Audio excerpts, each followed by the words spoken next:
oddiy uyingizda o'tirib juda ham yaxshi katta daromadga chiqmoqchi bo'lsangiz, juda ham zo'r ideya beraman. Hech qachon o'lmaydigan eng yuqori baholanadigan biznes ideyalarning bittasi bu albatta oziq-ovqat mahsulotlari biznesi. Buning uchun oziq-ovqat biznesi har doim birinchi o'rinda turadi, chunki siz kiyim biznesini tanlaydigan bo'lsangiz, masalan, o'zingiz oddiy misol kuniga magazinga chiqib kiyim sotib olmaysiz, sezonniy kiyim olishingiz mumkin, to'g'rimi? Imенно oziq-ovqat mahsulotlari kelganda biz kuniga 3 mahal ovqatlanamiz. Kamida bir marta bo'lsa ham magazinga chiqib o'zingizga kerakli mahsulotlarni sotib olishingiz mumkin.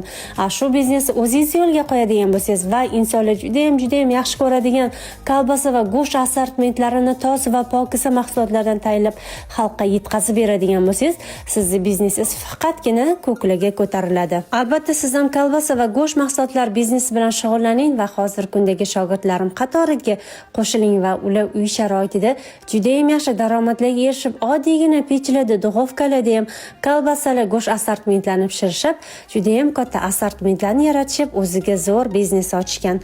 Siz ham qatorimizga qo'shiling, o'zingizga juda ham daromadli 2026-yilda juda ham zo'r daromadli biznes boshlang.